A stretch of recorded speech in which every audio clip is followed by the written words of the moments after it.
Welcome to episode number 67 of the Let's Discuss Gaming podcast. I am your host, Triple J. Joining me is my co-host, Dr. Games 101. Hey guys, what's going on? Back on camera. And we're here to do what we always do, talk about the latest news in gaming. You ready to start? Yes, indeed. Okay. It's Russian. Alright, first topic up.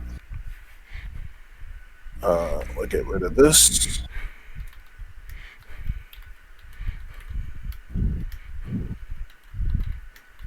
Sometimes advertisements don't want to get out of the way. Alright, Dead Island 2 is launching a week early. Dead Island 2 has been in development hell for years, and the fans eagerly awaiting its launch now have one less week to do so. Dambuster Studio has announced it's bumping the game's release from April 28 to April 21st. The news came in an announcement tweet declaring the game has gone gold, meaning it's essentially complete and ready to be printed on disc. Dead Island 2 has previously been scheduled to launch on February 3rd before it was delayed to April 28th. Speaking of April 28th, Star Wars Jedi Survivor was recently pushed to that same day. It wouldn't be surprising if Dambuster moved its launch forward to steer clear of Star Wars Blast Radius. Dead Island 2 earned a spot on Game Informer's cover last month, and you can check out a month's worth of exclusive features and videos by visiting their coverage. So what do you think of Dead Rising 2 being able to be released a week early? Dead Island? Dead Island 2, yeah. You said Dead Rising. Oh, okay. I meant Dead Island. I mean, although I do want to play Dead Rising 2 of its full game at first time in, ever. I only played K0 Dead Rising 2. But when it comes to Dead Island 2, it would be nice to play that game one day after all these years. Because I remember when I saw it back on the trailer in 2016 when the guy was jogging down the street and all turned into a zombie little by little. And I was like, wow, that's fucked up and funny at the same time. And I was like, okay, I can't wait. And that was like 2016, the year 2016. So it's kind of like a good blessing in disguise finally after all these years that 7 years later now it's finally going to come out, So yeah, why not? Yeah. Yeah. It's, I mean, like they said, it's ready. It's ready. So, they push, that's why they're pushing it up. So only time will tell, if the game's going to be, how good the game's going to be or not. We just have to wait and see. I'm looking forward to Dead Island 2. You really should play Dead Rising 2. The only problem is Dead Rising 2 had a game show thing that I don't think it's active anymore because of the servers. So it was the game show thing was kind of replayability. Although I did play Case Zero, the prequel. Yeah, but the game show aspect wasn't in Case Zero. Okay. There was an actual terrorist reality where you had to kill zombies a few different ways, usually on your motorcycle, and it was like a score attack. You had to try to get more points than your opponents. The more points you got them by killing zombies, and you could play against other people online in different rounds of play. But unfortunately, since the servers are up, I don't think unless it allowed local multiplayer. Yeah. I don't think if that's a thing anymore. And I can't speak for Dead Rising 2 off the record, which was a spin-off. But anyway, yeah, Dead Island 2, it's now up to April 21st. Yes, like they said, it's ready to move on? Yeah, ready. Alright, next. I can X that out. WWE 2K23's growing roster has almost 200 superstars so far. Legends, icons, and influencers are ready to step into the WWE 2K23 ring. Like previous games in the series, WWE 2K23 will have a sizable roster of superstars and legends to play as. The full list of available superstars include roster regulars such as Gunther, Drew McIntyre, and Sami Zayn, while dozens of other WWE superstars who haven't received much screen time lately have also made the cut. For nostalgic fans of sports entertainment, you'll be able to once again step into the ring as heavyweight icons like Booker T, Triple H, and Stone Cold Steve Austin. Where things get interesting is with the selection of wrestlers that are traditionally locked away behind a DLC paywall. For WWE 2K23, the first DLC pack is focused purely on one of the most star-studded rosters of rookies to ever graduate from Ohio Valley Wrestling and includes Brock Lesnar, John the Prototype Cena, Randy Orton, and Dave Batista, where he was known as Leviathan. All four men became huge stars in WWE when they joined the Raw and SmackDown rosters in 2002, holding multiple title reigns and headlining WrestleMania as main event attractions. Meanwhile, Bad Bunny will be available as a pre-order bonus, bringing his high-flying style to the ring. The performer has appeared several times in a WWE ring in the year and has earned rave reviews for his ability to work with WWE performers and put on a great match. WWE games usually have several of these DLC packs available throughout the year, with last year's WWE 2K22 offering superstars from the past such as Rikishi, Doink the Clown, and Rob Van Dam alongside more current faces. Holy shit. WWE 2K23 launches on March 17th and features John Cena as this year's cover star. The leader of the C Nation stars in 2K Showcase mode, but interestingly, players will be stepping into the ring as one of several opponents who tried to end the legend of Big Match John. Alongside that story mode, you can also check out a preview of how War Games matches introduce exciting new options to 2K23. So I won't go through the roster, see how many guys or how many wrestlers' names you recognize. AJ Styles, Akira Tozawa, Alba Fire, Alexa Bliss, Aaliyah, Andre the Giant, Angel Garza, Angelo Dawkins, Apollo Crews, Asuka, Austin Theory, Axiom, Batista, Bayley, Becky Lynch, Beth Phoenix, Bianca Belair, The Big Boss Man, Big E, Bobby Lashley, The Boogeyman, Booker T, Braun Strowman, Bret the Hitman Hart, Brie Bella, British Bulldog, Brock Lesnar, Braun Breaker, Bruno Sammartino, Brutus Creed, Butch, Cactus Jack, Cameron Grimes, Carmelo Hayes, Cedric Alexander, Chad Gable, Charlotte Flair, Chyna, Cody Rhodes, Commander Aziz, Cora Jade, Cruz del Toro, Dakota Kai, Damian Priest,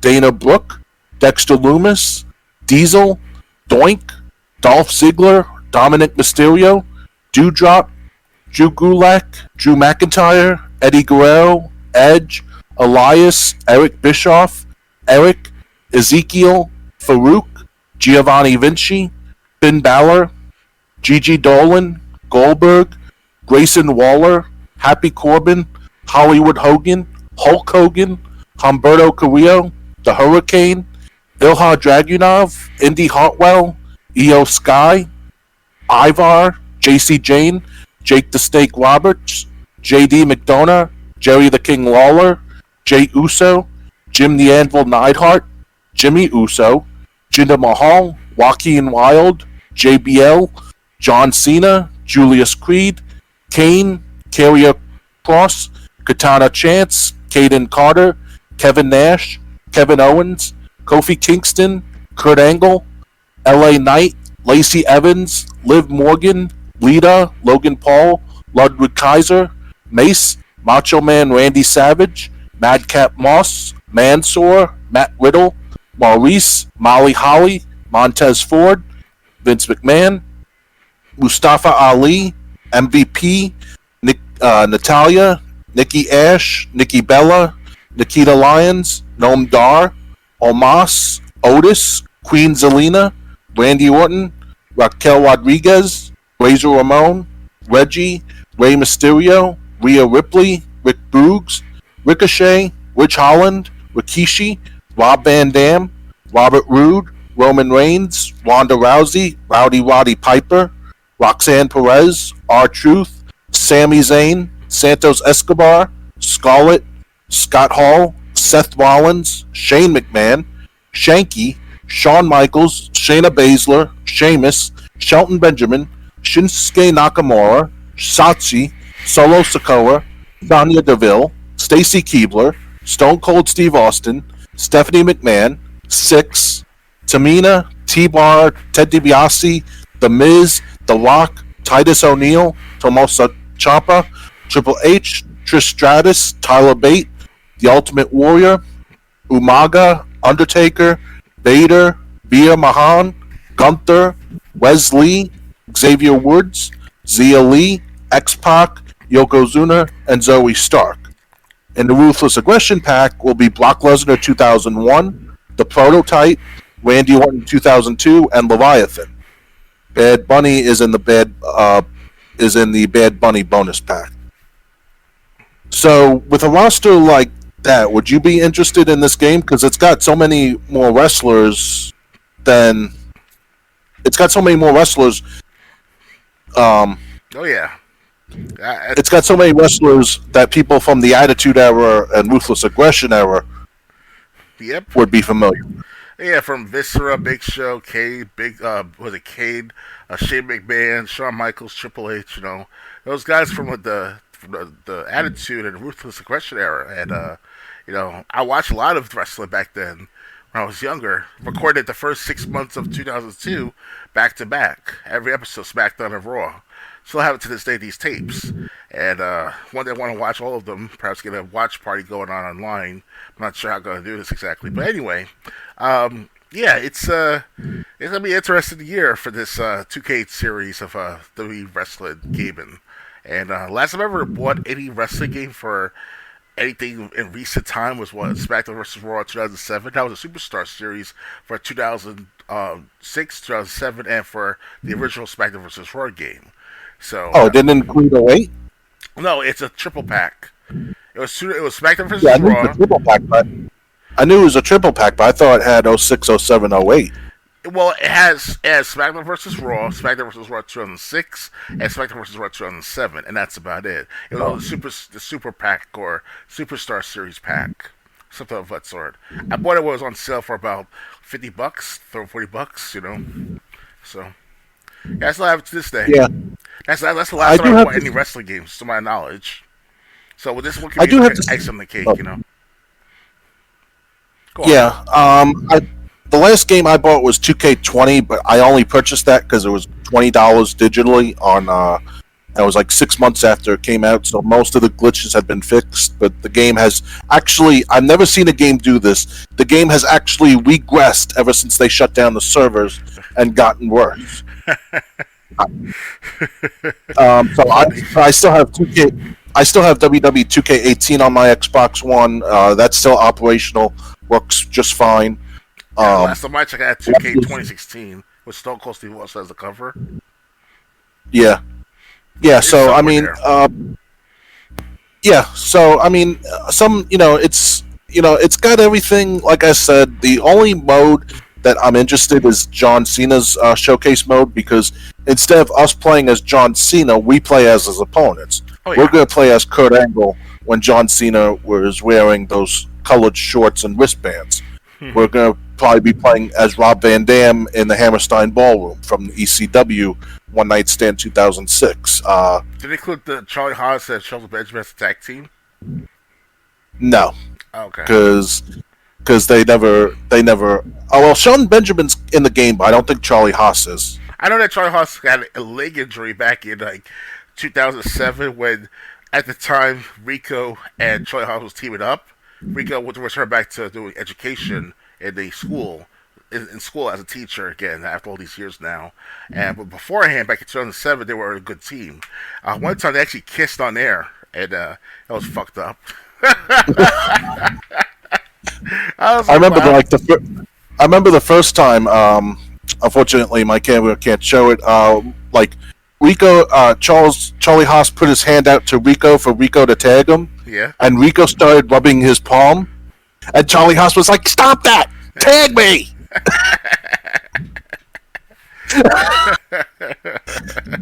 Not to mention, Charlie Haas. Last I've seen him was in Impact Wrestling not too long ago. He showed up for a 1 match deal. Mm-hmm. Um, At one point, Shelton Benjamin and Charlie Haas teamed up for a couple of matches for the WWE back like they 2 or teamed up 3 for a years couple ago. of years, actually.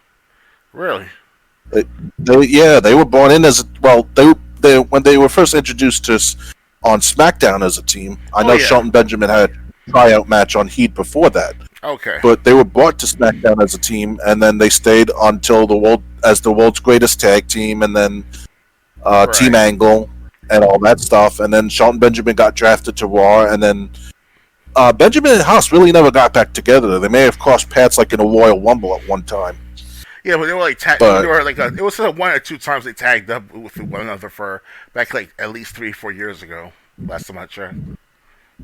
Oh, okay. Yeah, that might have been different companies. It's like I know Shelton. it's basically like a stint. Like it was one of those once in a lifetime stints, like that of Grandmaster Sex against Kane in that match. Yeah. I didn't see the whole match or whatever, but I saw highlights of it. And I was like, wow, he's still in good shape, Grandmaster Sexy.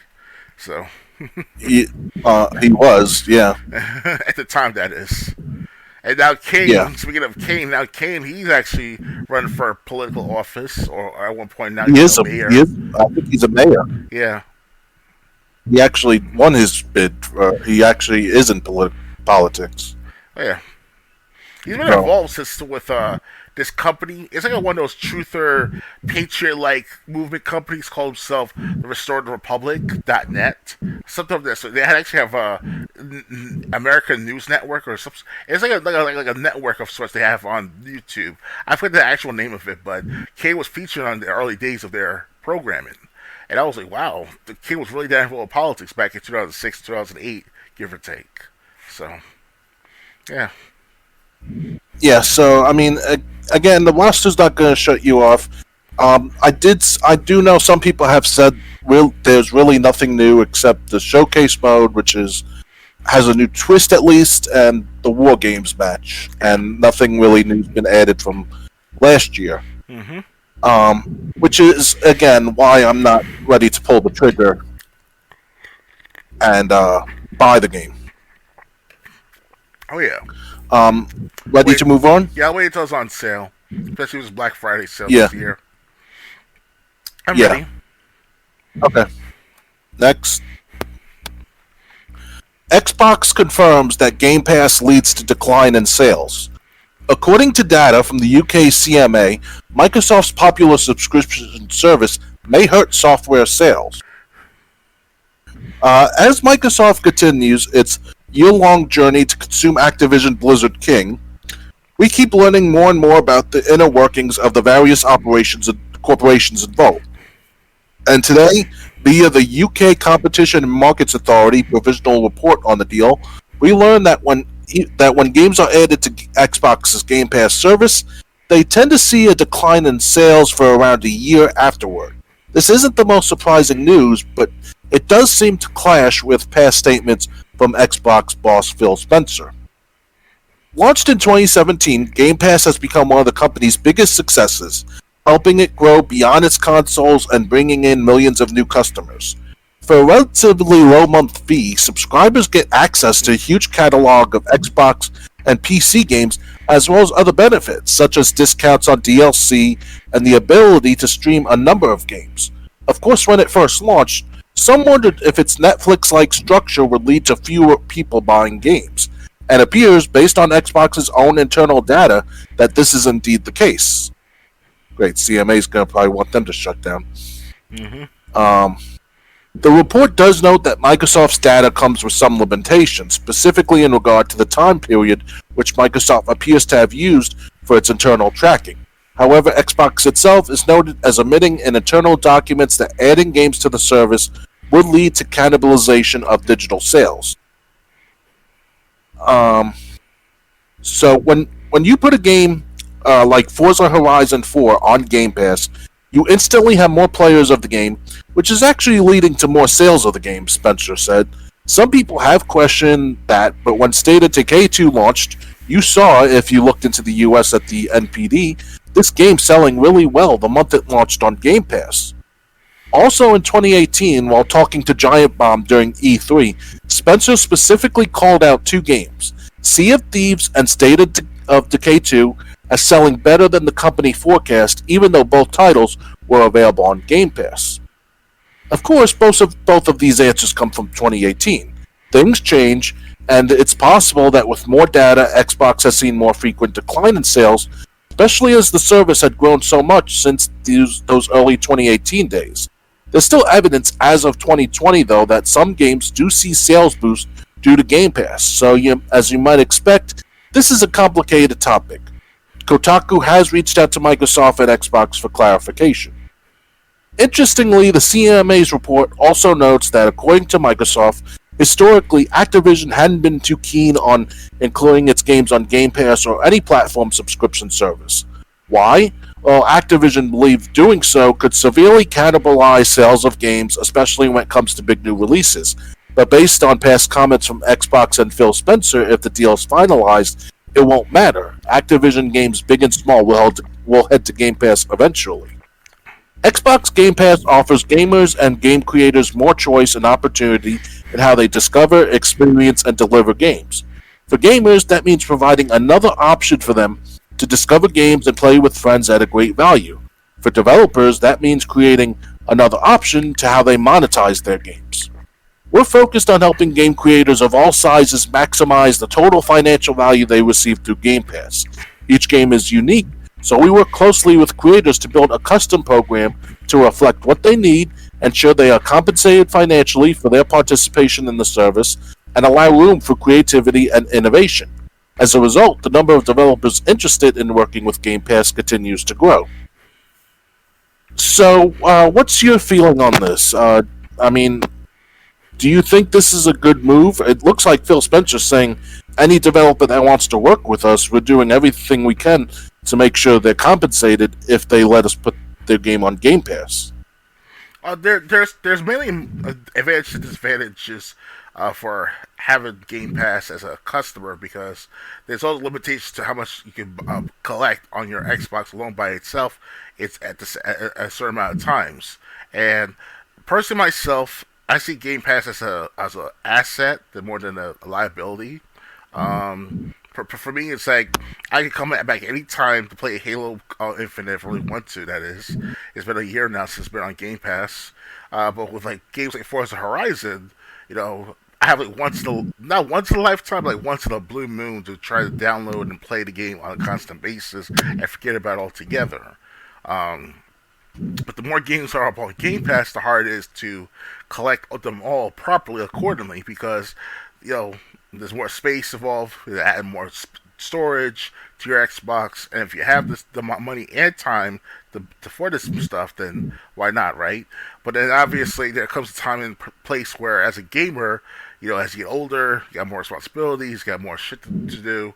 It's like, Game Pass can only do but so much. So it gives this feeling of like laziness, of like just take your sweet time with playing these games. So there's no rush to play them. But then again, it's like I'm sure there's a time limit to how long they leave the games on the Game Pass. Yeah. So it's kind of like you're playing roulette at times. With the matter. Well, I think what depends if they take a game off Game Pass or not is how many people are playing it. That too, yeah. They say, okay, we can only put X number of games on Game Pass. Let's say 360. They can't go past that at any time. Mm-hmm. So they know, okay, if we got 10 games coming up, we got to get rid of about 10 games. They probably leave like a certain number of games off just for space or whatever. And then I think, this is just speculation, I think they can check how many people are playing each game and be like, okay, this game's gotten the least amount of players, this game has the second least amount of players, so we're taking that off the service. Right. Again, that's all speculation. But like that could be why Final Fantasy and Final Fantasy X2 was taken off the service. Me playing Final Fantasy not X2, it was Final Fantasy 13 and 13-2. Right. I was playing the original Final Fantasy 13, but I'm sure me by myself wasn't enough to make it financially viable to have Final Fantasy 13 taking a spot on the service. So that's probably why they got rid of it. Although I was playing Final Fantasy 13, the 13 altogether of its origin game, Final Fantasy 13. Of course, I was playing it whenever I can, but there's only so much games, so much time to exert towards, to spend towards these games, because there's that many options you have. So that's a downside to Game Pass at times, because people may have the money to pay for Game Pass and for a certain amount of these games, also just the timing involved. Because obviously the older your gamer is, the more likely they have less time playing the game. And even with the younger crowd, they usually play like other games like Roblox and Fortnite most of the time. So it's kind of like, who really... Well, those are... I don't know about Roblox, but I think Fortnite is free to play. Of course. And Fortnite just makes its money from microtransactions. I'm just saying the fact that that's what kids go geared towards, Roblox and Fortnite. I mean, obviously, it's where the market is, but yeah. But us older gamers, we were like, kind of like stuck in limbo at times. Whereas, like, we got things to do, we got work to do, we got family to take care of, or clean this, clean that. It's kind of like, it's kind of hard to make time for all these 100+ games on the Game Pass. However, though, if we bought the copy of it, we can play at any given time we want to. So it's not that bad to begin with. So I guess I'm trying to say is that, if Xbox could find some way to balance out the sale is, like if you own Game Pass, you get discounts on buying the game. That'd be great. Well, they do. They offer. But it's only 10% off. That's it. That's so little. I think it's 20%. Nah, it's 10%. Usually it's 10% off if you're a Game Pass member. Usually, when they say like a game is leaving. Go on. When they games off Game Pass, they said if you want to buy it, it's 20% off the normal digital price. That's what I remember. But the thing is, what else would they do? I mean, if there's only so much they can do. Speaking of Xbox, because they can't make it a demo service. If they make it a demo service, true, that would get people to be able to play a little bit, and then they would have to buy the game if they want it. But at the same time, people, can only afford so much, especially nowadays. Mm-hmm. And second, people wouldn't want to have to... Game Pass wouldn't be a service that people would pay for. They say, I'm not going to pay to play demos. Yeah. I mean, but demos could still work. I remember, how I found out about Plague Tale Innocence. I was looking just for free-to-play games, and they had a demo. They had the first chapter of a Plague Tale Innocence. I played it. Oh, wow. I was like, oh, shit, I get this when I can afford it. But there are games I played to completion on Game Pass too. Most recently, Life is Strange, True Colors. I played that. Yeah. All the way through. But then again, when you're paying for Game Pass, the whole reason you're paying for Game Pass is so, again, it is a monthly fee. It's just like, it's kind of like Xbox's version of GameFly digitally. Yeah. Play as much as you want for however you want for a monthly subscription. Yeah, you're right. It's I don't know what GameFly is charging right now, but what Game Pass is charging right now is basically, actually it's like $1 cheaper than what GameFly was charging for one game out at a time when I canceled the service. Mm-hmm. So, there's, like I said, there's only so much they can do. So I really don't know. I think, and honestly, monetization in games, maybe you could, I hate microtransactions and stuff, but maybe DLC or something. The more people that play a game, the more people's attention you got. Star Wars Battlefront 1 and 2 for the Xbox One are fun multiplayer adventures to play anytime you got people to play with. Oh yeah. After all these years, I downloaded it a couple of times at least, but I never got a chance to play the full game of Battlefront 2. So as long as they still have it on the Game Pass, I'm good that I can still play I'm pretty sure anytime. they. Yeah, so it's I haven't heard anything about them removing that one. yeah, Um, especially after what happened with the but microtransactions and shit, they've been fucked up but the on. thing is, Star Wars, the Battlefront games are multiplayer only. Right. They're online multiplayer only, so there's no single player mode in them. Hmm. Unlike the original ones that did have a single player story. Oh yeah. Ready to move on? Yeah, I'm ready. Uh, Next, Horizon Forbidden West: The Quarry. More join PlayStation Plus Extra and Premium catalog. Those subscribed to PlayStation Plus Extra and Premium tiers have an impressive batch of new monthly games coming next week. That includes some of 2022's strongest titles, such as Horizon Forbidden West and supermassive game summer camp slasher The Quarry. Old school RPG fans will be especially pleased to see the new PlayStation Classics joining the library. Each title listed below becomes available on February 21st. That's 2 days ago. We've included links to our reviews for applicable titles for those seeking an idea what to expect from each game. So, these are the games coming up. For PS4, Ace Combat 7 Skies Unknown. Borderlands 3 for PS4 and PS5. Earth Defense Force 5 for PS4. The Forgotten City for PS4 and PS5. Horizon Forbidden West for PS4 and PS5. I Am Susuna for PS4. Lost Sphere for PS4. Anunnaki for PS4. Outriders for PS4 and PS5. The Quarry for PS4 and PS5. Resident Evil 7 Biohazard for PS4. Scarlet Nexus for PS4 and PS5.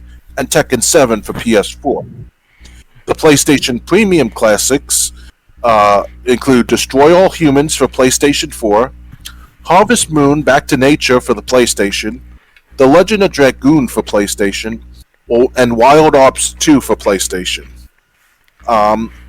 Do you have like a history with any of these games, or? I remember correctly. Destroy All Humans. I think I tried to play that at least once on the Xbox original back 20 years ago. I don't remember exactly when and where with who, but it was all right to play.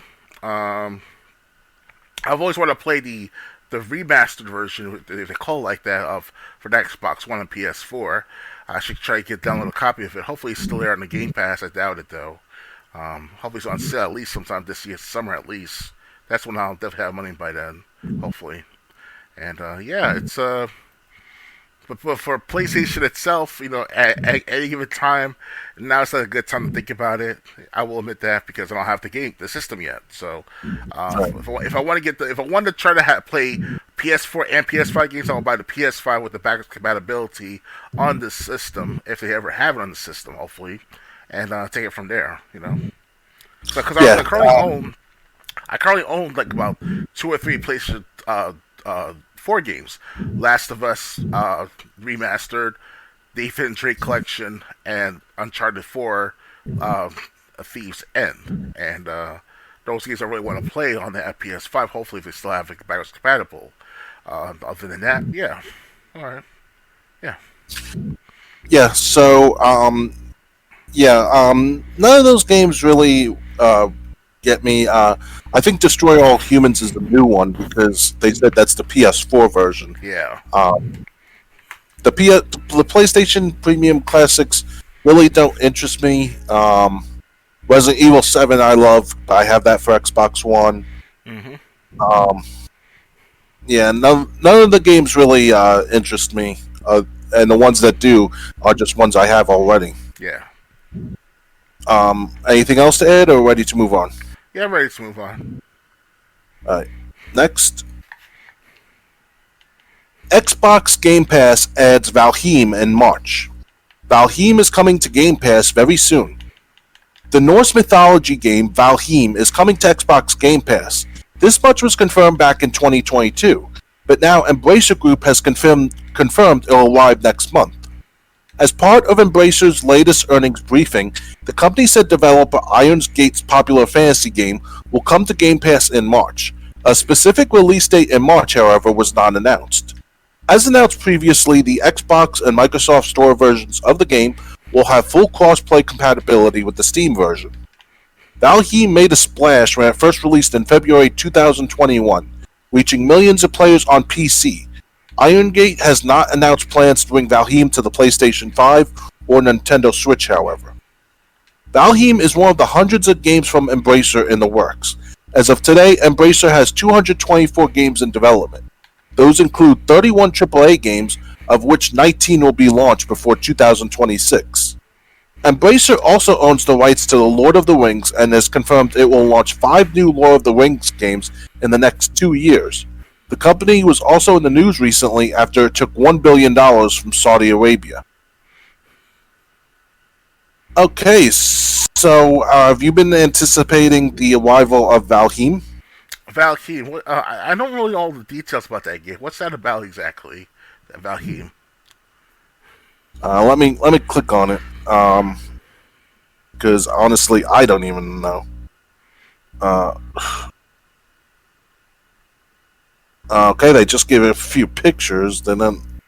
Yeah, because I'm trying to look up something of that matter. I didn't see much details of it either. So I was like, I want to leave that in the air until it's released fully on Game Pass. Yeah, let me Google it, see what comes up. It's a survival game. It's an upcoming survival and sandbox video game by Irongate Studio. It was released. So basically, it's a survival game. Okay. That's all I can find. Yeah, and then they got information about where it came out. Let me see. Okay, I got the setting and plot. Valheim takes place in a world where slain Vikings go to prove themselves fit for the halls of Valhalla. As one such, the player begins with nothing and soon discovers that to reach the Norse afterlife, they must defeat the evils that stalk Valheim. Led only by their instincts and occasional hints from a raven, the player must prepare to fight the sworn enemies of Odin himself. The term Valheim denotes a fictional 10th world within the world free Yggdrasil of Norse. It's a third-person open-world survival game. So are you interested in Valheim, or? I can't say much about it because I never saw pictures of it or gameplay of it, so I can't say much about it right now. Until it comes on the Game Pass, that's what I'll see. Because I'm currently looking at the list of search results on the Xbox console, and I don't see any details about the game itself yet, unless if I'm misspelling it or something of that matter. So I can't. So I have no confidence in saying much. Well, it hasn't come out yet. It's going to be released sometime in March. Okay. All right. So it's not there. Yeah, it's not there yet. We don't know when in March it's going to hit Game Pass. We just know it's coming. The game where you have to fight enemies of the god Odin. I think Odin was a god. Yes, he's one of the Norse gods. Yeah, basically you have to fight his enemies to get to the afterlife for Vikings. So that's basically what we know about Valheim. Right. Honestly, ever since I found that out, I'm a little more interested in Valheim than I was. Okay. But yeah, I guess we'll know more once it does hit Game Pass, whenever that day is. Yes, definitely. Ready to move on? Yeah, I'm ready. All right. Next. Lies of P becomes a real game in August. The release of the Pinocchio-inspired Souls-like Lies of P has been narrowed down to this August. A new story trailer introduces a seemingly villainous character, Simon, while highlighting some of the dangerous monstrosities waiting to dismantle players. Lies of P unfolds in the fictional Belle Epoque-era French city of Crac, as players control Pinocchio, a mechanical puppet on a quest to become human. A certain Mr. Geppetto might be able to help with that, but Krat has been overtaken by sinister creatures Pinocchio must cut down using his multi-purpose mechanical arm. The gameplay takes heavy cues from Software's work, Bloodborne in particular, as players take down enemies with deliberate sword attacks, while various mechanical arms grant abilities like firing lightning bolts or a grappling hook to reel in targets. Outside of battle, side quests present the option of lying to characters, and the truthfulness of your answers alters the direction of these stories. Liza P will be available on PS5, Xbox Series, including Game Pass, and PC. So this is kind of like a dark take on a Pinocchio game. Really? Lies of Pinocchio? That's Liza P. Yeah. Basically, you got to attack enemies, and then whether you lie or tell the truth to people you meet throughout the game will determine how their future comes out. Interesting. A dark fantasy of Pinocchio, huh? Yeah, and you use his mechanical arm to attack enemies. Kind of similar to that Snow White stuff. Snow White and the Huntsman. Something of that sort. Yeah. All right. Yeah. So take that consideration. We won't be able to stream or record it, but at least it'll be available on Game Pass, so we'll be able to play it. Oh yeah. I'm going to be playing a lot more of the games that we can only play on the cloud as time goes on. Oh yeah. But yeah, so I gotta say this Liza P game sounds interesting because it sounds like it has consequences depending what you tell other characters that you meet throughout the game, and it probably determines Pinocchio's fate as well. And you gotta fight off enemies with a mechanical arm. So that's really different from other games.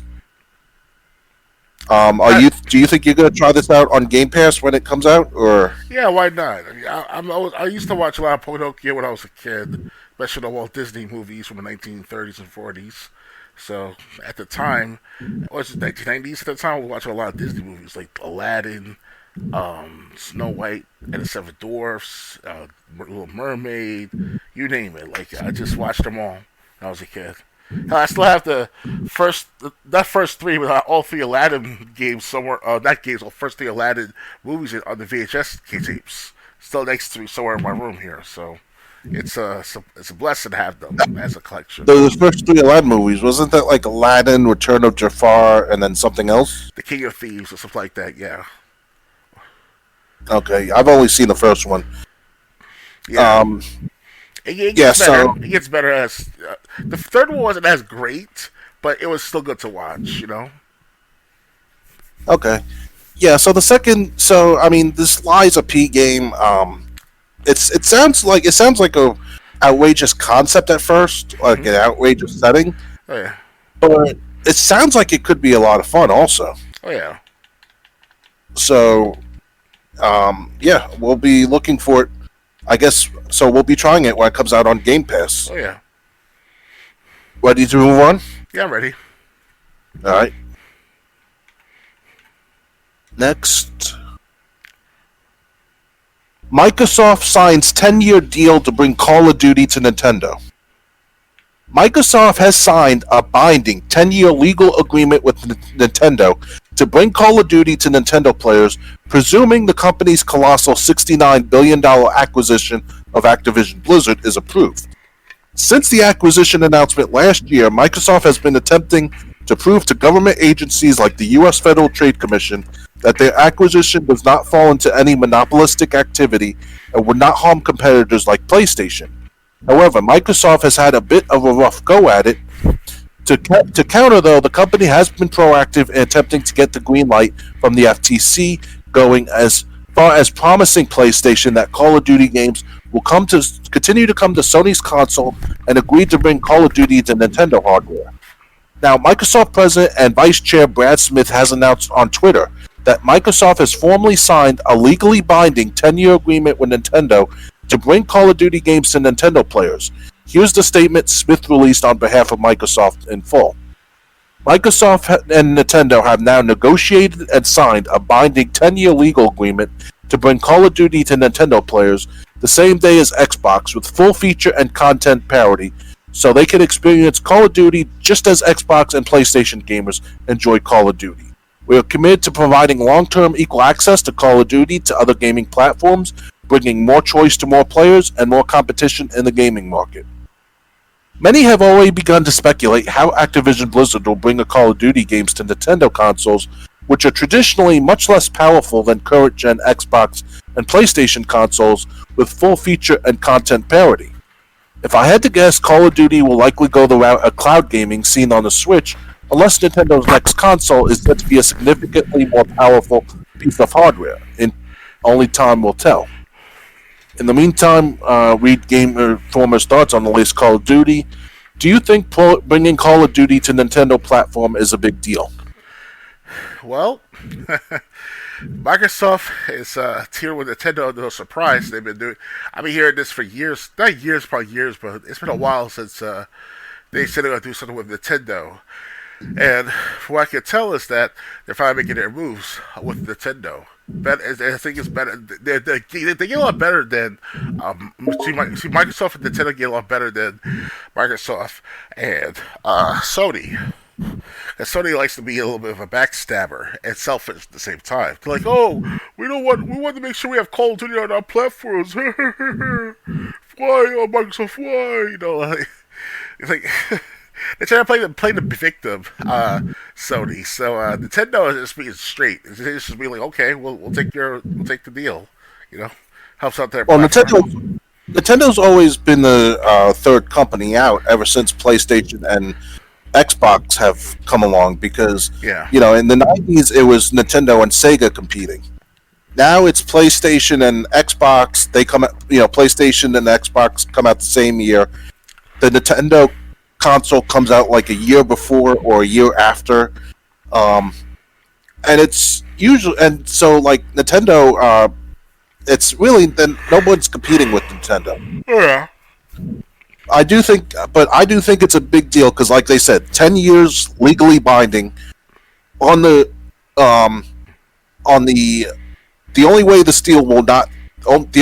deal won't be legally binding is if the acquisition does not go through. Mm-hmm. If the acquisition does not go through, there's nothing Microsoft can do. Right.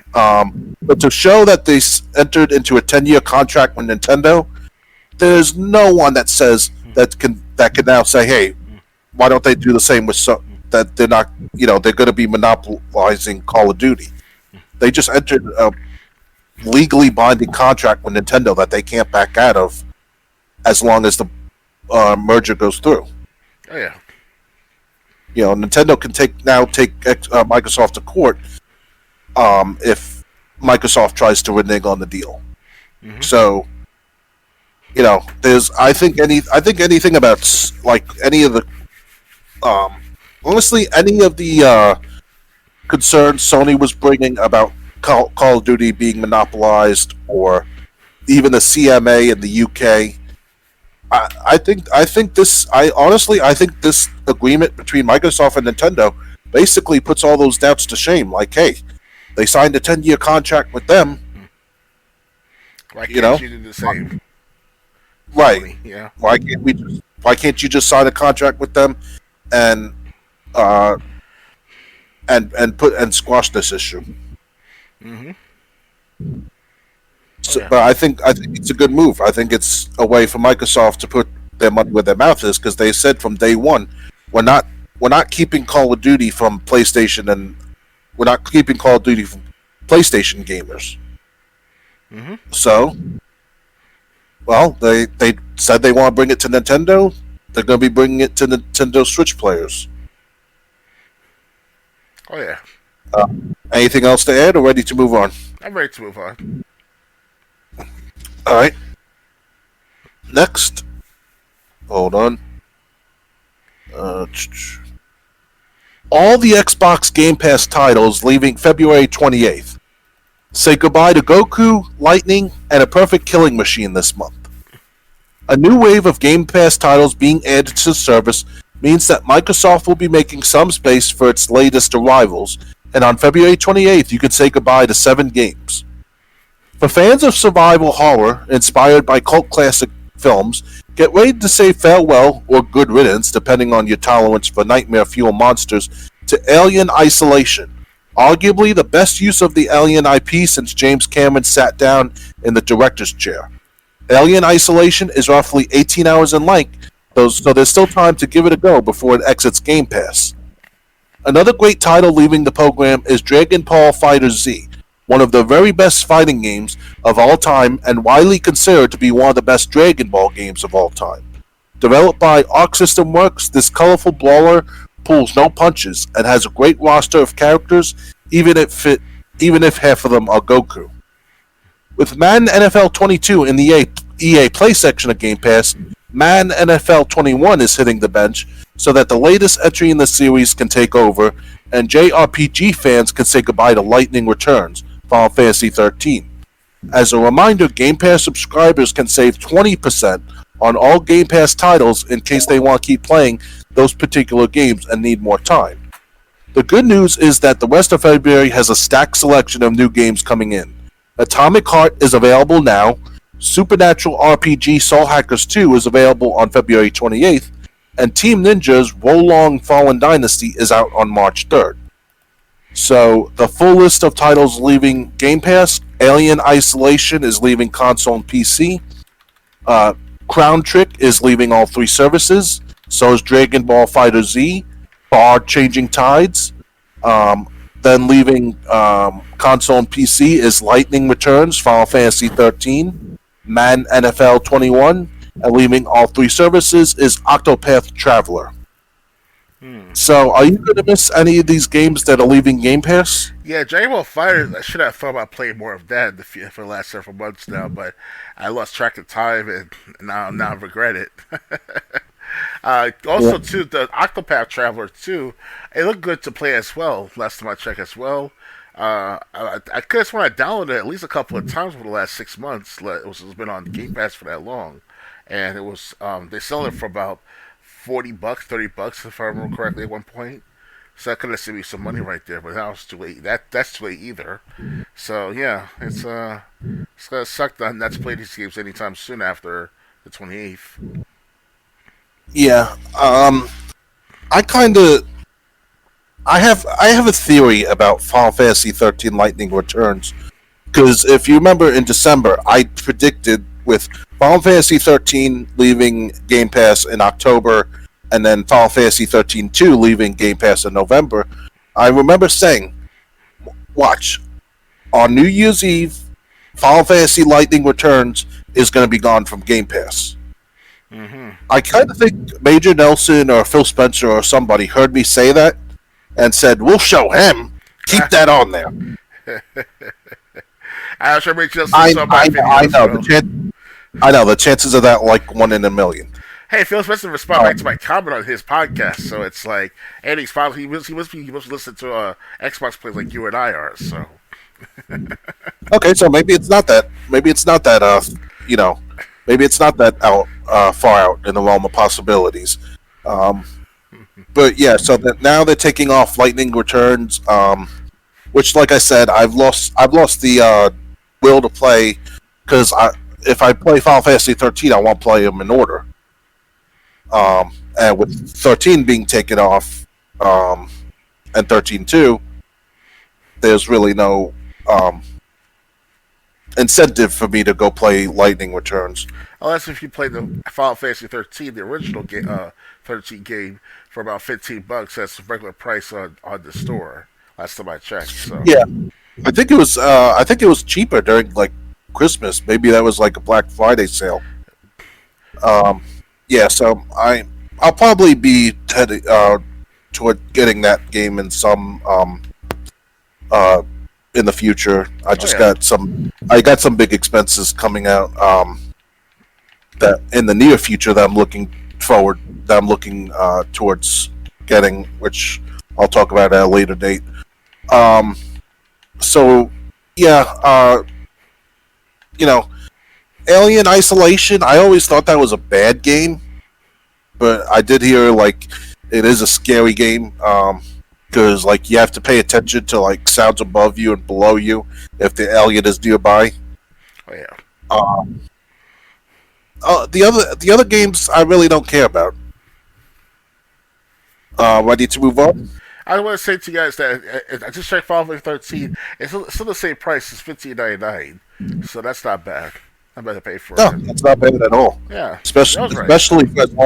especially for as long as the game is. Oh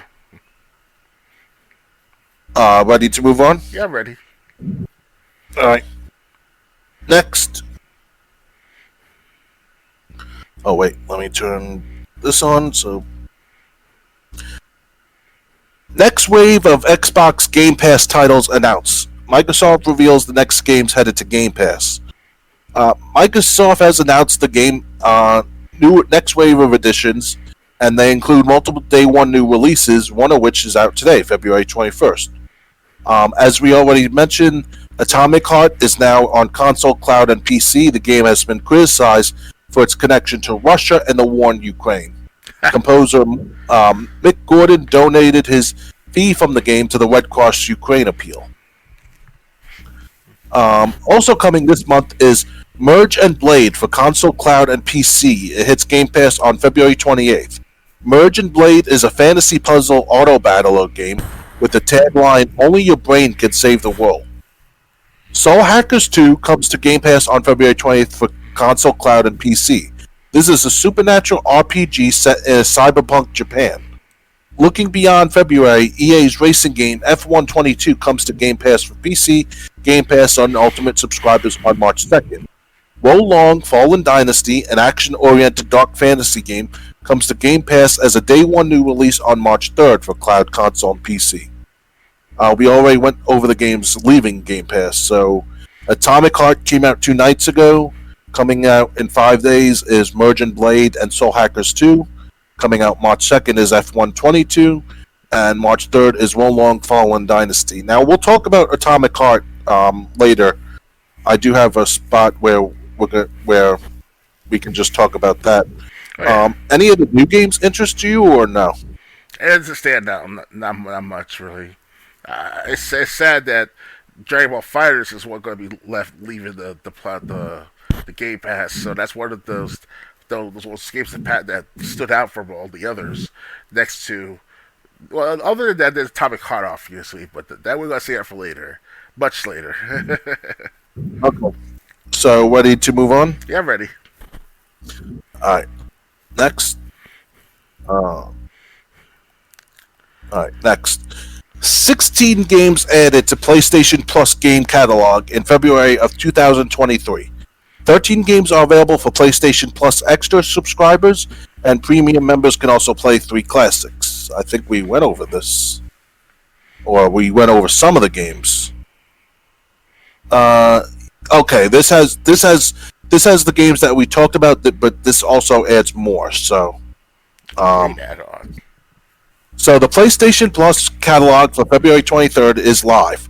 PS Plus Extra and Premium members have a new batch of games to play, including Horizon Forbidden West, The Quarry, and Borderlands 3. A total of 16 games have been added to the service, with 3 of those being exclusive to the Premium tier. So games we didn't... well, I'll read this, then I'll read the list. Horizon Forbidden West is a big get for the higher tiers of the PlayStation Plus subscription service, as the game launched a year ago on PS5 and PS4. A PS5 exclusive expansion, Burning Shores, is also in development and is scheduled to arrive on April 19th. Scarlet Nexus is also a fairly recent game, while Borderlands 3 and Resident Evil 7 are older but popular titles. Other games featured in this batch are Tekken 7, Ace Combat 7, Skies Unknown, and The Forgotten City. So these are all of them. The PlayStation Plus premium titles, and I'm not going to read because we already went over those. Horizon Forbidden West, The Quarry, Resident Evil 7, Outriders, Scarlet Nexus, Borderlands 3, Tekken 7, Ace Combat 7, Earth Defense Force 5, Onanaki, Lost Sphere, I Am Setsuna, and The Forgotten City. PlayStation Plus has added some big-name games in recent months, with February's PlayStation Plus Essential lineup, including cathartic skateboarding game Ollie Ollie World. the action-packed Mafia Definitive Edition, multiplayer horror in the form of Evil Dead the Game, and Destiny 2's 2020 expansion Beyond Light at the basic tier of the service. For premium and extra subscribers in January, the new releases included Dragon Ball FighterZ, Back for Blood, and Devil May Cry 5 Special Edition, as well as PS1 classics such as Siphon Filter, Star Wars Demolition, and Hot Shots Golf 2. It's also worth mentioning that the PlayStation Plus collection will be removed as a subscriber perk on May 9th. A collection of PS4 hit games such as Bloodborne, Uncharted 4, and much more. The PlayStation Plus collection was offered to PS5 owners as a bonus for that console when it first launched. However, as long as you claim the games before that date, all subscriber tiers are eligible. You continue playing those games with an active PlayStation Plus membership. Are there any games I added here that I didn't bring up before that you're interested in, or?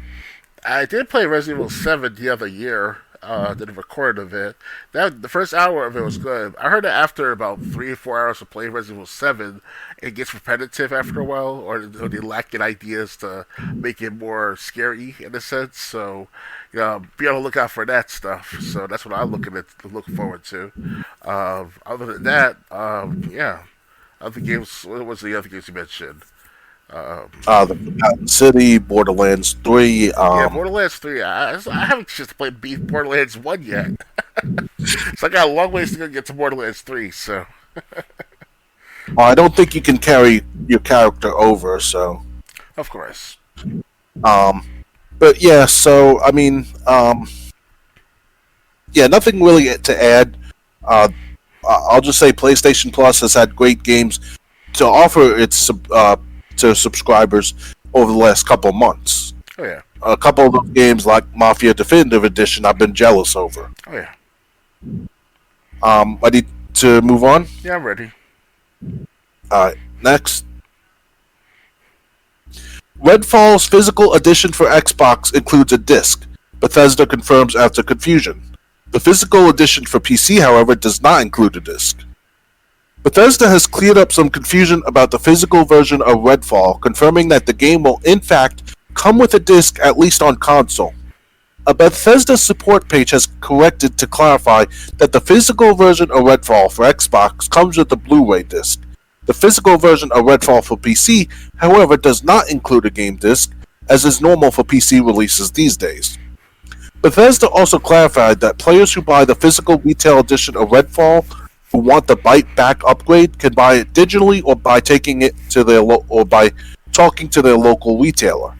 The Byte Back upgrade comes with the Redfall Hero Pass, which includes 2 heroes that will be added to the game later.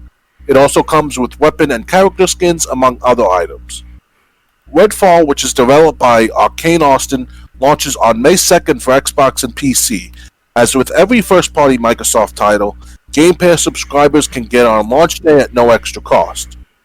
Arcane calls Redfall its biggest, most ambitious game that has ever created, and it features co-op play for up to 4 players in an always online environment.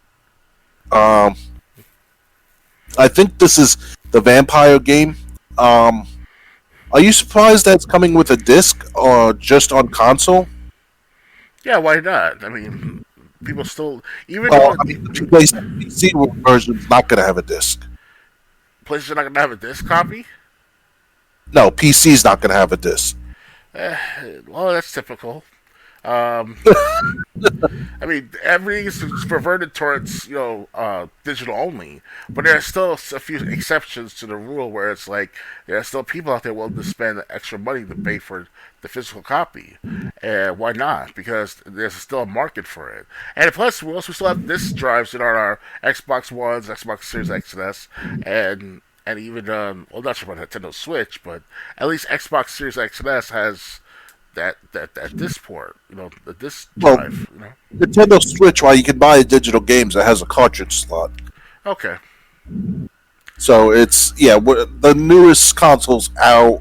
The only console that doesn't have a disc drive is like the Xbox Series S, which is the cheaper Xbox One. I see. And they say, if you want to play Xbox One games on the Xbox Series S, if it's backwards compatible, you can take like those games to like a GameStop, and they'll give you a digital code. Mm. So But yeah, Redfall so will be one of those most anticipated games of this year, and I cannot wait to have it on. You should have it on the Xbox One sometime this year as well, because they have Hogwarts available for April 4th for the Xbox One. So that I'm going to play that sometime next month or two. So okay, yeah. So I mean, Redfall, like I said, I think it's some vampire. I think it's a game that has to do with vampires. So yep, yeah, ghouls and ghosts and vampires, all in one. Scary, spooky animals and very spooky entities out there. The IPs Frankenstein, and I'm sure they have Frankenstein there somewhere. I hope. I don't. I never heard about that. I just heard about vampires. I wish they had Frankenstein. I mean, they did. They did some with the game Zombies Ate My Neighbors, if I remember correctly. You go up against Frankenstein in one of the boss battles. So you never know, right? If you want a good game, if you could, you would need a DOS emulator like DOSBox. You should play Nightmare 3D. That has Frankenstein monsters. But it didn't have vampires. It had Frankenstein monsters, witches, gargoyles. Ghosts. So no, not ghosts. It only had 4 guns. It had a regular handgun, gun that shot silver bullets, a magic wand for the witches, and like a rapid fire handgun. This is an old game from the 90s, but it was pretty scary to play, especially like when the stone gargoyles that you think are statues come to life and start attacking. Speaking of, Redfall, I'm sorry. Go on ahead. go on, go on. I wanted to say though that sounds similar to that fighting beat 'em up game called Nightmare Creatures. You ever played that game before? No. Yeah, it was on the PlayStation 1, and I played about the demo disc of it, if I remember correctly. It was very good. It was very gruesome. Like, you play this werewolf walking around like you're standing tall against enemies and stuff. Like, ow! You know? Something like that, if I remember correctly. I think I've heard of the game, but I never played it. That title sounds familiar. Yeah, I think he featured Rob Zombie music, if I remember correctly, as well. So, All right. if I remember correctly, So, that was been 20 years now. Yeah. Anyway, back to Redfall. I think it's vampire survival horror. And yeah, I'm going to be looking forward to it when it comes on Game Pass. Definitely. Ready However, though, from what I see on its trailer back last year, especially during the Game Awards, or at least during the E3, I think it was the E3 or Tokyo Game Shows, one of those trailers. It'd be the Tokyo Game Show because there was no E3 last year, not even digitally. Okay, so one of these trailers showed off last year. One of these shows, it showed off that Redfall looked very dingy and very unprofessionally unedited properly. I can't explain it, but obviously it's a pre-alpha build, but still, it's like, right. They're showing early footage of it. So hopefully they'll spruce up the graphics, make it look very realistic and very legitimately scared, not just some cheap knockoff like that of any other zombie game or any ghouls and ghosts game, So right. Yeah. All right, ready to move on? Yeah, I'm ready. All right, next.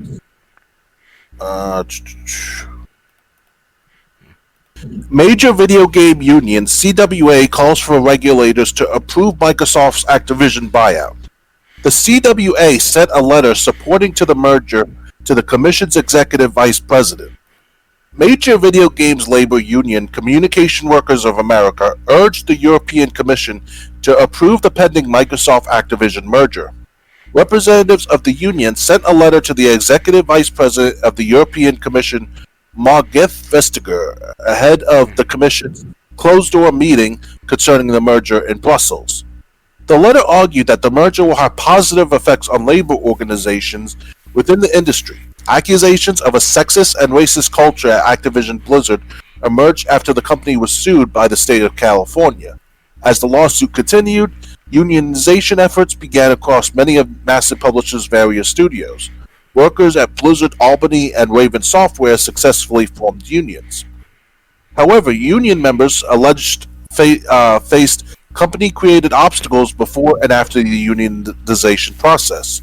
Additionally, the ironically named Proletariat saw unionization efforts falter after Activision Blizzard allegedly deployed aggressive anti-union tactics, such as holding meetings with the intent to demoralize employees. Meanwhile, Microsoft has pledged union neutrality with the CWA, ensuring that once the merger goes through, workers will be free to organize as is required by law. Microsoft also recognized the recently organized ZeniMax union.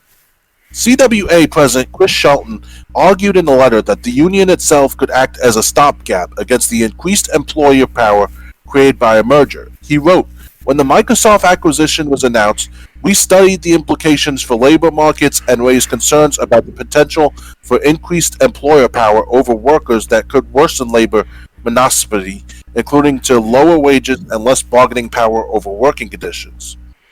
After we raised those concerns, we were able to enter a dialogue with Microsoft that resulted in an agreement to ensure the workers at Activision Blizzard have a clear path to collective bargaining if the merger is completed. Microsoft's binding commitments will give employees a seat at the table and ensure that the acquisition of Activision Blizzard benefits the company's workers and the broader video game labor market.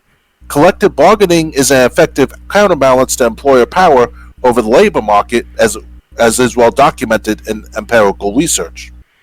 The CWA's press release about the letter emphasized the sometimes limited power U.S. workers can exercise in organizing. Workers across industries involved in unionization efforts are allegedly fired for participating, without the companies in question facing consequences for the practice. Shelton also directly urged the Commission to approve the merger. Given the clear pathway to enforceable behavioral remedies for potential consumer harms articulated by the European Commission and other regulators, we hope you will approve this merger and help make history in rebalancing power in labor markets. The union continuing to throw its support behind the merger adds another wrinkle to the embattled process. The Federal Trade Commission is currently suing Microsoft in an attempt to prevent the merger. Microsoft also recently signed a deal to bring Call of Duty to Nintendo platforms. So what do you think of the, I want to get the name right, the Communication Workers of America basically supporting Microsoft in this? I never heard of the Communication Workers of America yet until tonight, and personally myself, if they're pro-consumer, I hope they are. Then it's good for in the short term. This Microsoft Activision deal. Personally myself, I don't mind the acquisition by Microsoft to buy Activision Blizzard. Personally myself, I don't mind it to be like, making deals with Nintendo and Sony for a 10-year deal for the Call of Duty, as we talked about earlier. To me, is this. Just let it go, let it be. Let's see what happens for the next couple of years. Hopefully, no later than by the 5th year of after the acquisition started. Then we'll see from no matter how it will portray itself publicly to the consumer out there. To me, it's like it'll increase competition between Sony, Microsoft, and Nintendo somehow, some way. It's not going to be too much of a cluster, but it's still going to be like a little bit bumpy road for the first couple of years. But this is going on right now. Like, it's obviously the thanks to Sony, they like to postpone this, and hopefully one day we'll look back on this and be like, okay, it's not that bad as it seems, So CWA, Right. Is they're making good strides on the matter, in my perspective. And they're basically saying how this merger will not only be a benefit to workers, it'll be a benefit. It will actually be a benefit to workers. That's basically their main argument. Yeah. So, yeah, and with everyone's coming like at Microsoft for making this deal, it's nice to see an organization finally having Microsoft's back. Mm-hmm. I mean, the European Union, the FTC, the Sony themselves. Oh, yeah. We're all against it. But yeah, Activision Blizzard, I remember their problems that ended up them having, unionize at least somewhat. Um, and like Microsoft said, like they said, with the merger, employees will have a seat at the table to address any concerns, Oh yeah, which will help, which will make a um, healthy workspace for employees. definitely. So, anything else to add, or ready to move on? I'm done for now. We can move on. Okay. Okay. Next, Microsoft strikes deal to bring all Xbox games to GeForce Now. The deal resolves Nvidia's concerns about Microsoft's acquisition of Activision Blizzard. Microsoft has inked a 10-year deal to bring all of its PC games to Nvidia's GeForce Now streaming service, including Activision Blizzard games, should Microsoft's acquisition of the publishing giant go through. The deal is yet another step by Microsoft to assuage the concerns of regulators over its pending $69 billion acquisition. This partnership delivers increased choice to gamers and resolves Nvidia's concerns with Microsoft's acquisition of Activision Blizzard, the company wrote on its website. Nvidia, therefore, is offering its full support for regulatory approval of the acquisition. The new deal will allow GeForce Now users to stream Xbox PC games purchased through the Windows Store, Steam, or the Epic Games Store. The announcement comes on the heels of a similar deal Microsoft signed with Nintendo, which ensures Call of Duty will come to Nintendo devices the same day as Xbox, with full feature and content parity.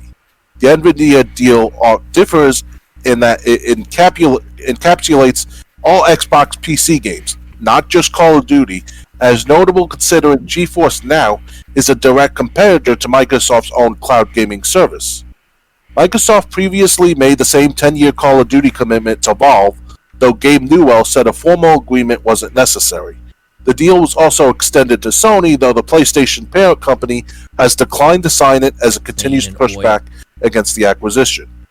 These commitments are an appeal to regulatory's primary concerns about Microsoft making Activision Blizzard's biggest games, namely Call of Duty, exclusive, a move they argue would stifle competition and therefore harm consumers.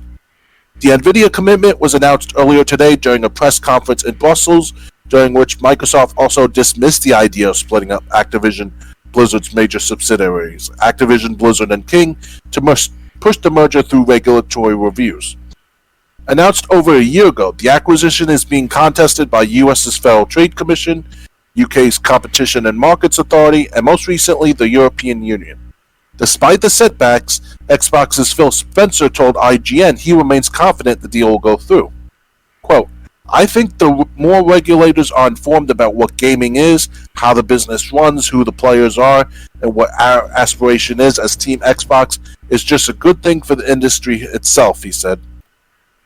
So what do you think about Nvidia, what do you think about GeForce Now getting all Xbox games, all PC Xbox games?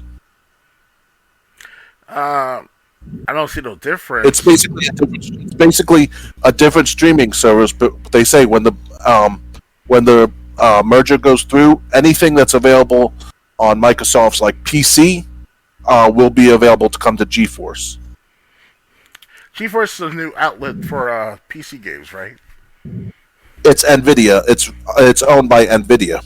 Of course. Well, GeForce is known for their computer chips or their graphic cards, right? So, now they have a market involved with their video games. Yeah. So basically, GeForce Now is a competitor to Microsoft Game Pass, but they said, hey, but it's for PC games. But they said anything Xbox can put on its PC Game Pass will come to GeForce once this merger goes through, and that basically got Nvidia to said, "Okay, we support it." Well, there's starting to come more and more outlets for PC games, like what's it called? We have Steam powered, we have Epic Games, we have Uplay, which is like Ubisoft Play. I mean, it's like Yeah. after a while, it's like, what's the point? I mean, Steam is pretty much the dominant market in PC gaming for the last 10 years at least. So it's kind of weird on their part to continue just to you know just add more market share, and it's Well, they're like basic. Well, what this deal will do is like I said, it adds the PC Game Pass options, anything on PC Game Pass to Nvidia's GeForce, which is another streaming service, but for PC games. And basically, Nvidia says, okay, since we got this deal, uh, that will bring all PC, Xbox, Game Pass games to GeForce. Nvidia's like, okay, we support the merger. okay. I mean, if it gives them financial gain and it doesn't hurt the consumer, by all means, why not, right? So Yeah, and it makes Microsoft stay true to their word that they just want to improve the amount of people that have access to these games. yeah, So, yeah, like I said, ever since this deal was signed, Nvidia's been in support of this merger. I see. All right, Um, we'll see I need then. to move on. Yeah, I'm ready. All right. Next, uh, let's see. Microsoft and Sony not close to agreeing to terms for Call of Duty deal. Report. We haven't agreed to a deal with Sony, but I hope we will. Okay, we know about the Nintendo deal. It appears Microsoft and Sony are still at odds for a similar deal. According to GI business sources, a deal between the two companies is not close. Microsoft President Brad Smith said at a meeting with regulators in Brussels, "We haven't agreed to a deal with Sony, but I hope we will," according to the site. Smith reportedly had a piece of paper in his pocket that contained the terms of the deal to demonstrate that Microsoft is ready to make a deal with Sony. Smith added that Sony could continue to spend time and resources trying to block the deal from happening, or it can come to the bargaining table and try to hammer out a deal. As of yet, that reportedly has not happened, though we may never know the nature of extent of talks that happen behind closed doors, off the record, and via back channels. According to Smith, Sony's own deal with Activision Blizzard for Call of Duty context exclusivity ends after 2024, though Sony has yet to comment on this claim. Smith mentioned this potentially key detail in an interview unprompted, and there could be any number of reasons for that. One possibility is that it could create a public pressure on Sony to come to the table now that everyone knows Sony's own deal for Call of Duty is coming to an end, according to Smith. Smith said Microsoft is offering Sony a 10-year legally binding agreement for the Call of Duty series, the terms of which are better, he believes, than the arrangement Sony currently has with Activision Blizzard. So when we bring out a new version of Call of Duty on Xbox, it will be available on Sony PlayStation on the same day, on the same terms, with the same features. It really ensures parity. I think everybody who has looked at this would say it's a better deal for Sony than the one they have right now with Activision Blizzard that will expire next year, Smith said. Beyond its commitment with Nintendo, they also bringing Call of Duty to GeForce Now.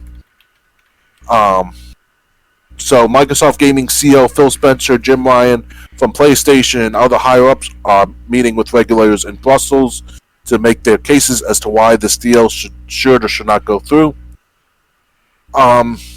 Is it surprising to you that Sony's basically digging their heels in, not making a deal? They're just digging their own grave at this point because if you're not satisfied with their deal that Microsoft made with them late last year, then I have to say that they are very greedy, Sony themselves. And if they don't see their old habits coming to fruition in their karma, like I believe that whatever Sony's doing for the last 10 to 20 years has not been good for the company in the long term. Maybe even for the short term, backstabbing people, making sure the deals don't go through on their end for other parties, and making sure that they're the top of the game, and then that their hubris, their ego is that so bad that they can't see a good deal coming to them from another major company that's bigger than them, and they still fester, they still fuss. They still like, oh, we don't want, we want it our way, we want it this way, we want it that way. And I'm like, dude, they give you something that's a lifetime right here, and you still complain. So I don't have to tell my Sony at all. So they're digging their own grave now. Not to mention Sony's own deal with Activision Blizzard is coming up. I didn't even think of that. Yeah. So, if they don't get a deal hammered out soon, Sony will have no deal in place at all. And they have no say after that too, Sony. Yeah. Until they come to a deal. So, Mm-hmm. on one hand for Sony, the clock is ticking. Oh yeah. Because that deal with Activision Blizzard runs out. Obviously, they're not going to get another one from Activision Blizzard, while it potentially could be purchased by Microsoft. Mm-hmm. Microsoft will have final say over any extensions. So, if Sony doesn't capitalize, if Sony doesn't come to the bargaining table with Microsoft, it's basically, it'll be their fault if they lose Call of Duty because, Nintendo's going to get it. GeForce is going to get everything on the PC Game Pass service, including Call of Duty. And Microsoft's saying, like, hey, we're saying, come to the bargaining table. Let's hammer this out. Let's get a deal. And Sony's, like I said, they're digging their heels in. Mm-hmm. Ready to move on? Yeah, I'm ready. All right. Next I have up is the conversation about Atomic Heart. So, do you want to talk about it first, or do you want me to talk about it? You talk about it first, since it's see what you think of the game first from your perspective. Okay. Okay. How much have you played? Like, what's your total playtime? About an hour. That's all I could do for now today. Okay. I played it about 2.5 hours last night. I don't really see what this game has to do with Russia's war in Ukraine. Basically, it takes place in Russia. USSR, at least, yeah. Yeah. And it does have aspects of like Fallout where you have to search for materials, craft materials, so you can, get upgrades to weapons like your axe and guns that you find. And like the robots, they're not killer enemy. Like they're a bigger. There's not as many of them, but they're not as easy to kill as say like Binary Domain. Mm-hmm. If you ever played that game on 360, Binary Domain, yeah, I played that several times over.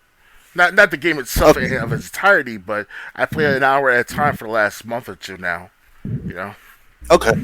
Yeah. So but there's not that many robots, but also with like, if you're just down to the axe,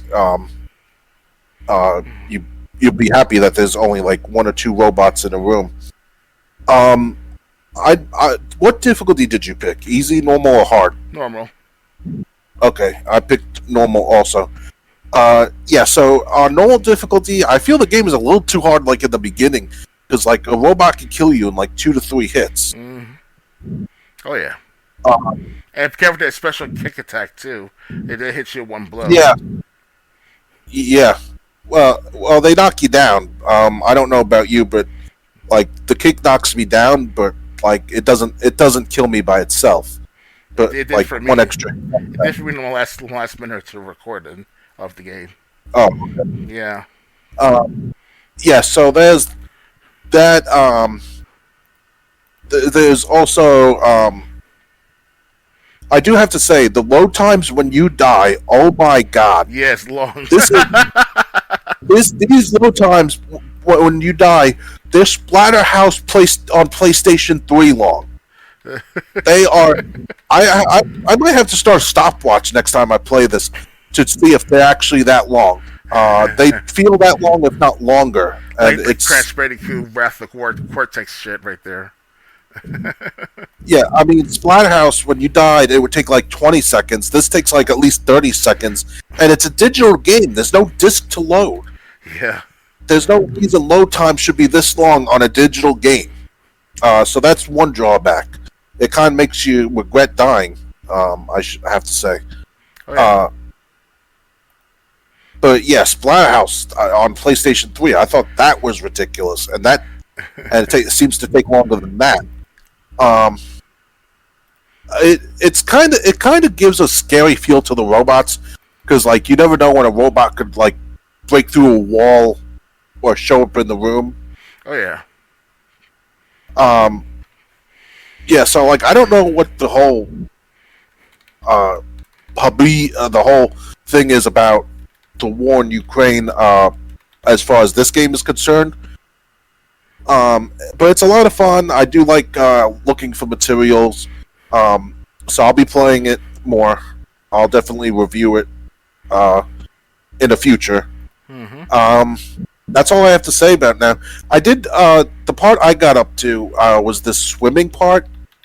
Like you can like go into the swimming part and then come out the other end, and you have to do that like in the subway tunnel. Okay. That's what I got up to, I see. and that's really all I have to say about the game so far. Well, Your turn.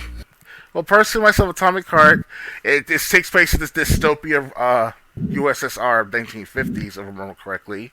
Just by look at the presentation of the first 20 minutes of the game, because in the first 20 minutes, you go through this slow setting where you see all the surrounding, the artwork, the environment of the game, and it looks so astonishingly well. It's like a dystopia, like a perfect society, and that's what Russia tried to do with Stalin and back in the 1950s and 60s, post World War II and all. But we find out, in the history that tens of millions of people died from starvation and famine and things that matter. So it's kind of like, who they play, who they fucking with, who they try to fool. But it's supposed to be this idealistic Russia. I forget what's the actual term for it though back then, but it was something of that matter. Utopia. Yeah, utopia. Yeah, it's like a dystopia, utopia at the same time, because they're showing all these robots, taking care of people and acting out, doing juggling the activities, stuff like that, juggling machines in midair and stuff. It was pretty cool. If you look into that further, that is. And they had a parade and shit. It was pretty good. It looked so realistic, and they get to be in this old car from 1970s and 60s, and he just get taken out by this drone that's like fucking like Valhalla style type of shit. I mean, what's going on with this game? And all of a sudden, everything's collapsed. And you meet this grandma called Granny. She says, just call me Granny.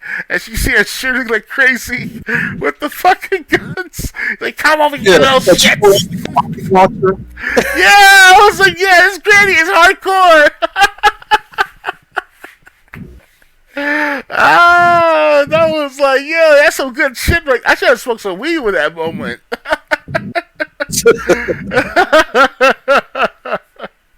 I'm telling you, man, I hope I meet that Granny again. Although there is a recording of her, you see a few minutes after you leave her, leave that underground elevator and all. Like there's this recording of Granny minutes into the game. After that, so yeah, you can see what she's like beforehand, before the war started or the situation started with the war robots and all. So yeah, it's a pretty good game. It sucks that it died 30, 40, 50 minutes into the game. But, I was like, you know what? I saved some other time, and some other time I'll play more of this. And, yeah, it looks good. In my perspective, Atomic Heart for the time being, I give it like a good 8 out of 10. That's how I look at it. Yeah, something like that. 7, 8 out of 10. I agree. Even though I don't know what's the story yet. I mean, they do explain it as you play the game. Because you gotta look for a Victor, I think his name is Oslinsky, or some shit like that. It sounds similar to that of the... Well, they said Victor Petrov and other allies who have already been dealt with basically hacked the robots. Okay. So the robots, it's different from Binary Domain, because the robots in Atomic Heart, it's anytime they see human, they see a threat. Oh, yeah. In Binary Domain, the robots were going crazy because they thought they were really human, and when they end up finding out that they're just machine with skin and stuff, they would go homicidal. Oh yeah. So this is like, and basically the whole mission of the game, I guess, is to find Victor Petrov, who's was the last one person that they haven't caught that's responsible for the robots seeing all being hacked and seeing all humans as enemies. Oh yeah. Did you get to that pink box? I think they called her Nora with Not the. yet. Oh, okay. Okay. It's only been an hour I've played so far. Yeah, but I think I reached that in the first hour. So. Yeah, and I died within 50 minutes of the hour. And I do have to say, like if you die, you either have to reach like either a boss fight, or be able to save your game. You know, this isn't one of those games you can save anywhere you want. Yes, he's right. You can only save in certain spots. It's safe areas, they call them. You have to save in the safe area beforehand. Otherwise, you lose all progress. Yeah. Or if you make it to a boss and then die there, you can start up from an autosave basically. Oh yeah. That too. That's rare though.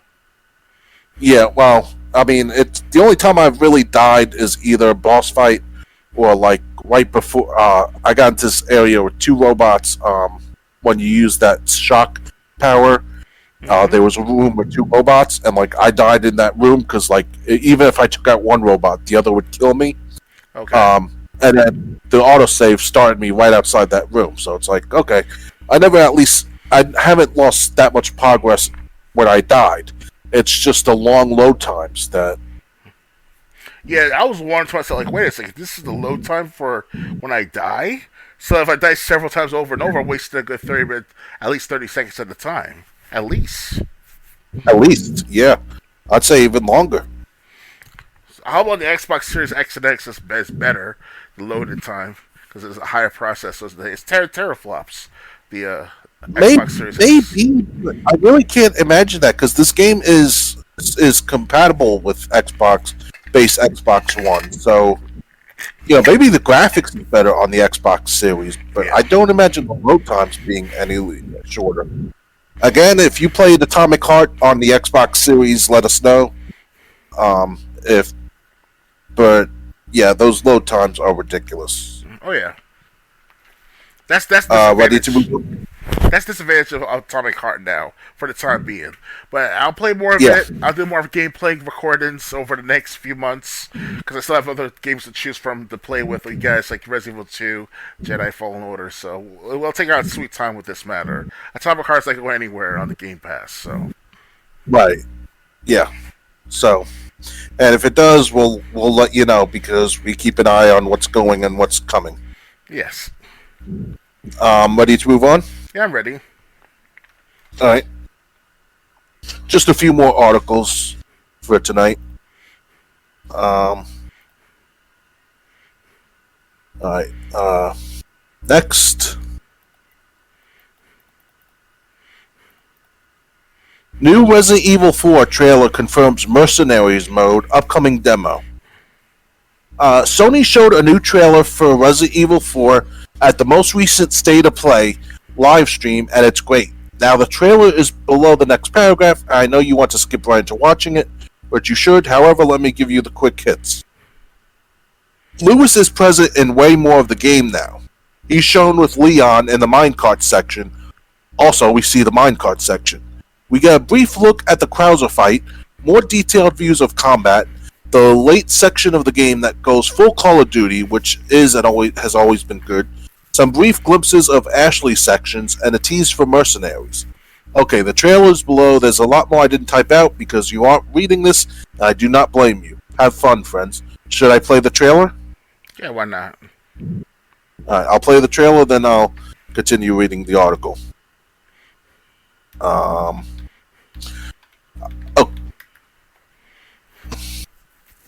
Okay. At first I clicked play, but then nothing happened. I clicked the watch on YouTube button, then it started popping up, so. Mm-hmm. Okay, here's the trailer. Mm-hmm. Okay, here's the trailer. You see, we are all connected through the Holy and he'd only accept the sacred gift. Christ. Like she did. Temperance, child. The fuck? I'm taking the Temperance, child. Some entertainment for you. Ah, the entertainment. Without further The ado, fuck? the gallant knight protects Temperance, child. Damn. Guess she's more conservative now than ever in her outfit. Move. Yeah. It's always like this with you. God damn. Hey, Louis Siri teaming with for longer now than ever in her outfit. Yeah. Long time no see. Major Krauser. Hey, Louis Siri teaming with for longer. Okay. You can't save her. You can't save anyone. Krauser. German suplex the fucker. We gotta keep moving forward. We will beat this. Together. German suplex the fucker. Then come, Sancho Panza. Let us rescue the Princess Dulcinea. You gotta hurt Fuck. yourself. Sorry, bad traffic. One combat shot will compliment you, Hunnigan. Ha ha! This is Fuck. kind of fun. Ahead. You're kidding. Hey, you team up more with Lewis. Okay. Ah, yes, the time has come. Well, always more buffed up than ever, that fucker. Lewis. Okay. Shit, dude. I'm safe. Ready to die, rookie. Exalt. Well, always more buffed up than ever, that fucker. And let it be so. This time, it has to be different.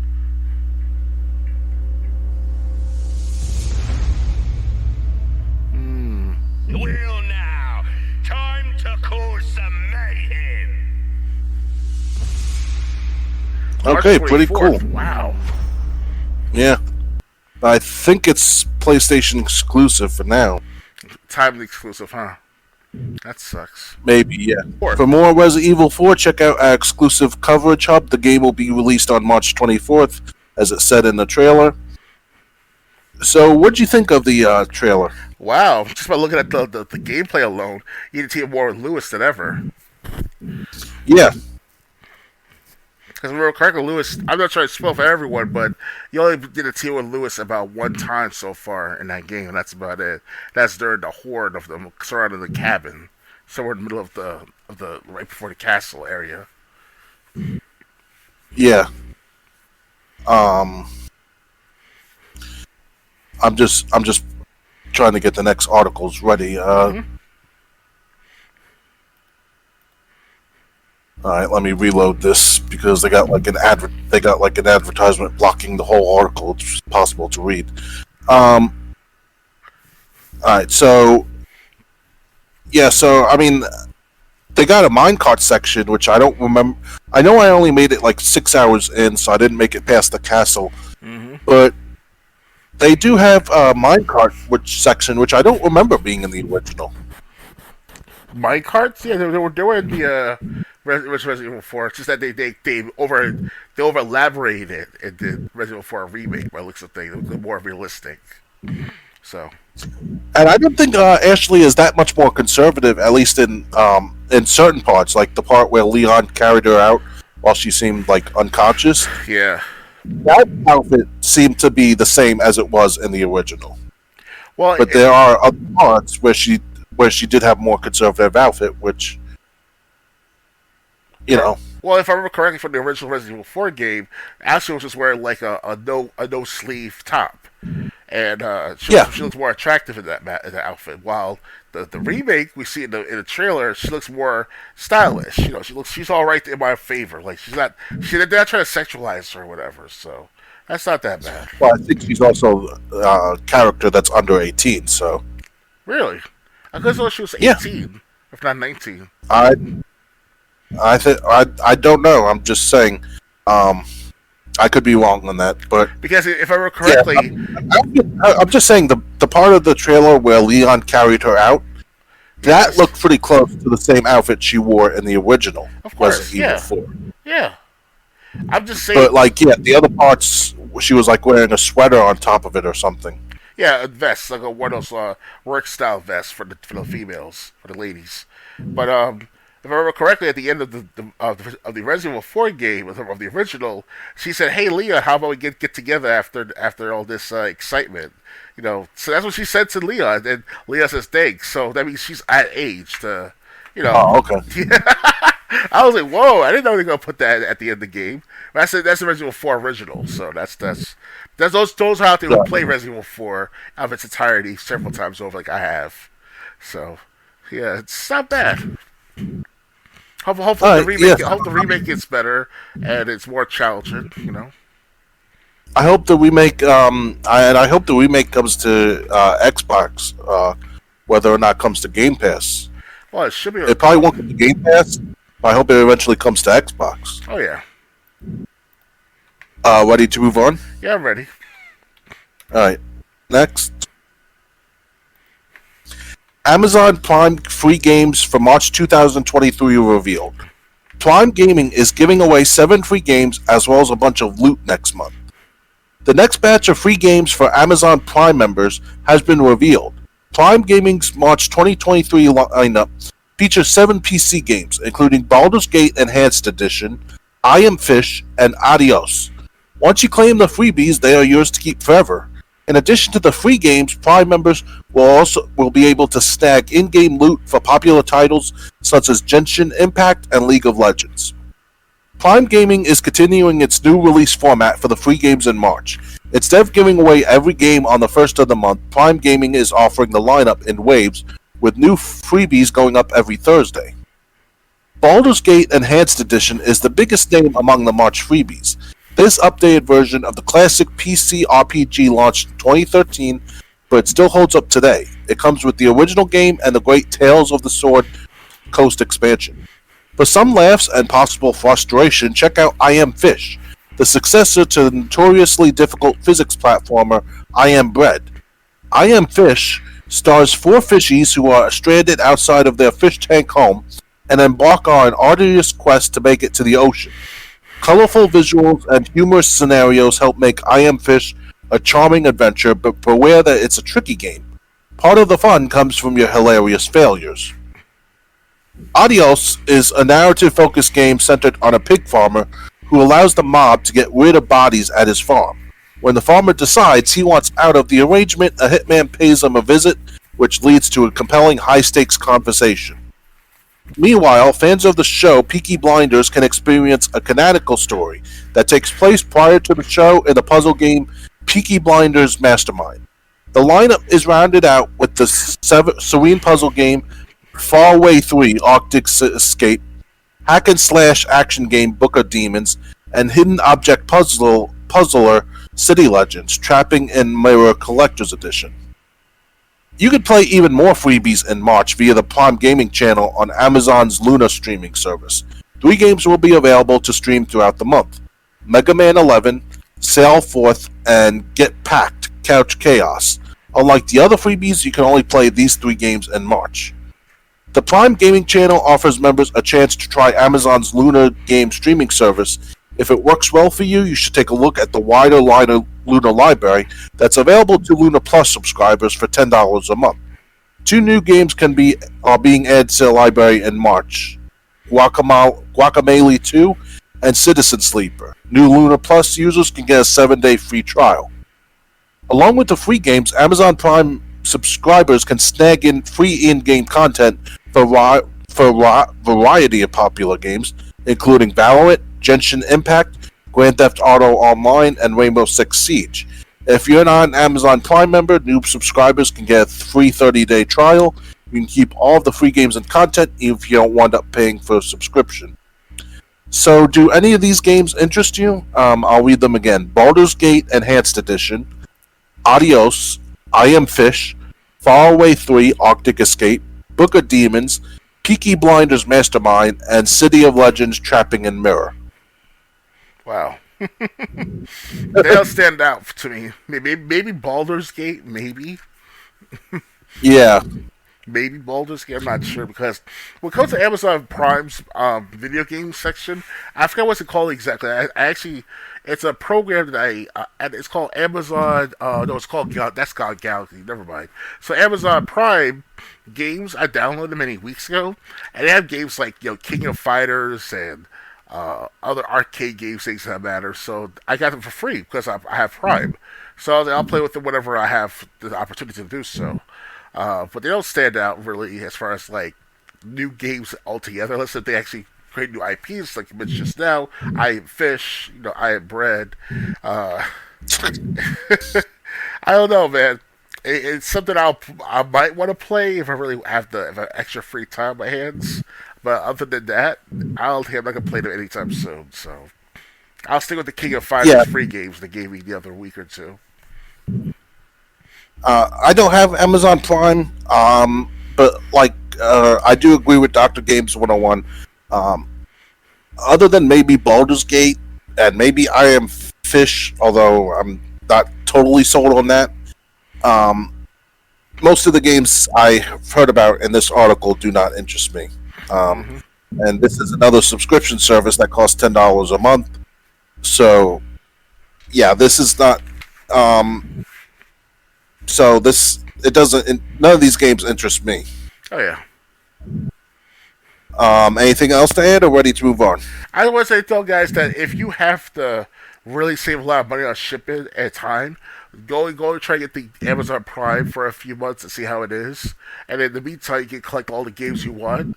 And as you keep, because I have right place at the right time, they'll sell you free games like King of Fighters and what's it called? Some of these arcade style type of games like Hollow Knight, but it's not Hollow Knight, but it's a similar fashion to that matter. Those type of games, independent games. I forgot the name of them already, but yeah, keep them in mind. Try to play them if you can't afford Xbox Game Pass or you can't afford PlayStation Plus. Just try to try Amazon Prime. And yeah, PC, you don't need a high tech PC to play these games on the PC. So yeah. Yeah. So so ready to move on? Yeah. Alright. Last story for tonight. Coming up. PlayStation Plus free games for March 2023 revealed. Next month's lineup features 3 games, including Battlefield 2042. Next month will be a pretty good one for the PlayStation Plus subscribers, thanks to a trio of solid games that are worth checking out. The PlayStation Plus March 2023 lineup includes Minecraft Dungeons, Battlefield 2042, and Code Vein. PlayStation unveiled the latest batch of freebies during February's State of Play livestream. You'll have to wait until March 7th to add these games to your PS5 or PS4 library. In the meantime, make sure you claim February's PlayStation Plus free games before they are gone. PlayStation revealed the next batch of free games for PlayStation. Okay, that's. Does this article has the same paragraph repeated? Really? Yeah. No way. Wow. Basically, everything that's said in this paragraph. I mean, it's worded differently, but it's. Oh, okay, just skipping that one. Both the PS5 and PS4 versions of Battlefield 2042 will be up for grabs. Though the latest entry in EA's long-running FPS series got off to a rocky start when it launched in 2021, consistent updates have been rolled out ever since that have improved the online experience. With Battlefield 2042 coming to PlayStation Plus, you can expect an increase in player counts, so it will be a good time to give it a go. Minecraft Dungeons is essentially Minecraft's version of Diablo, and it's pretty darn good. Played from an isometric perspective, Minecraft Dungeons is all about slashing your way through groups of enemies in search of new loot. Like Diablo, Minecraft Dungeons really hits its stride the more you play and is best enjoyed with friends. This is a great family-friendly cooperative game to play with kids, and it could help you scratch that Diablo itch while waiting for Diablo 4. If you're a fan of action RPGs and haven't checked out Code Vein, it's certainly worth a look when it comes to PlayStation Plus. The Bandai Namco published RPG takes cues from the Souls-like genre and has a flashy anime aesthetic. Even though you can see the Dark Souls influence while playing, Code Vein is more forgiving. It has strong combat, cool environments, and a lengthy campaign that can be played solo or with a friend. So these games will be available March 7th do you care about any of these games that are being added? Can you mention it one more time to me again? I'm sorry. Battlefield 2042, Code Vein, and I think Minecraft Dungeons. Okay. Battlefield 2042 and Minecraft Dungeons. Okay. And Code Vein. I'm sorry, man. I was wondering why I couldn't catch on quickly with these games. Battlefield 2042, I heard bad things about, and I played the beta edition, and it was horrible. Like, you didn't know what you're doing half the time in the Battlefield game. Like, they took a lot of shit out, and it's the same thing with just with like a release. Yes, did it fix itself up over the years or last year or so? Yes, it has, but still, it's kind of like I don't know, man. I mean, Battlefield 2042 is like the least anticipated game to play in any of the Battlefield games altogether. And Oh wow! in my perspective, that is. Yeah, because I played Battlefield 2042, and I'm like, this is not a game for me. And now, as far as other games, like you mentioned, which one was it you mentioned? Minecraft Dungeons, which is like Diablo. Okay, Diablo. Hopefully, you see something out of it. Hopefully, but Minecraft Dungeons for kids, and I don't like Minecraft. I'll play with other people who are younger than me, or if I have a son and he likes Minecraft one day, because I'm sure Minecraft will still be around many years to come afterwards. Probably. So, the kids still buying it. Kids still playing the game. So Yeah. hell, even my even my younger peers who are like in their early 20s, late teens, they still play Minecraft as a group. So, And then the last game is Code Vein. And now, what's that game about? That they said that's an RPG. I gotta bring the article back up. Just let me bring it back up, and then I'll read the description for that game. All right. History. Oh.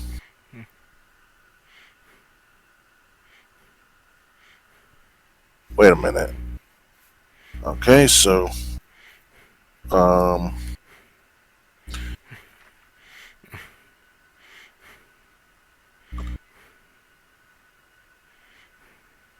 okay, Code Vein.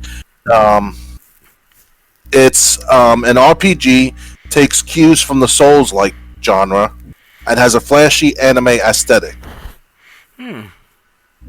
But Code Vein is more forgiving than the Dark Souls games. Right. But it has strong combat, cool environments, and a lengthy campaign that can be played solo or with a friend. That's good. All right. Well, it's like a whatever on my part. To be honest with myself. If I ever get a question with it, I'll play it. Battlefield 2042. I do remember now all the bad things that came out about that game when it first came out. Yep.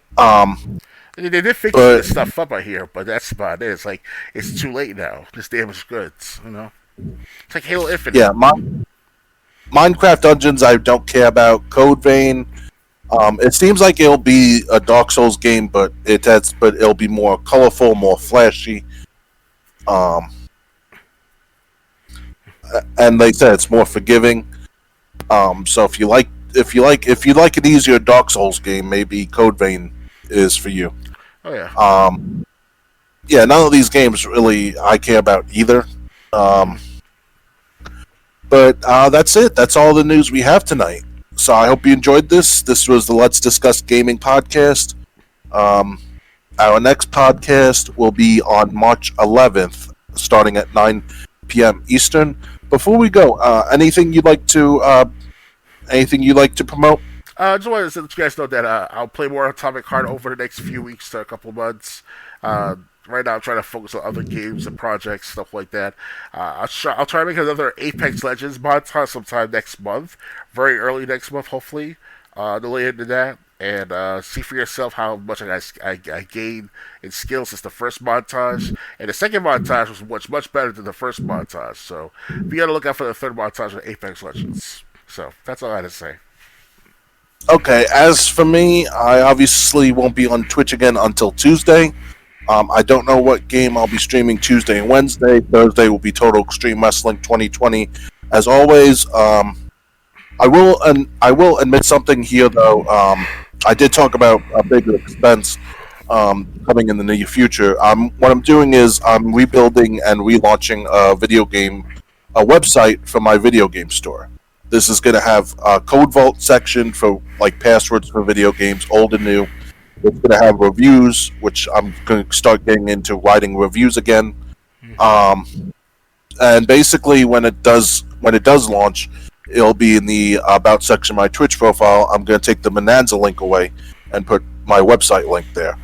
I don't know when it's. I just need enough money to because if I want to get the best prices, I have to pay for an annual plan of hosting, and I just don't have that money yet. But I hope to have that website launched by April, the latest. Okay. Best of luck to you. Yeah, so I'm already adding passwords and old reviews that I've written daily. So like when the website does launch, it'll start out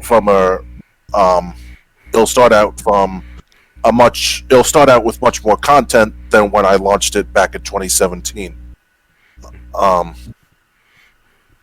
But we could talk about that more offline. Definitely. So I hope everyone enjoyed this. Follow me if you did, and we'll be next time. I'll be on Twitch's Tuesday and another podcast in 2 weeks. Until then, good night, everyone. See you later, guys. Goodbye.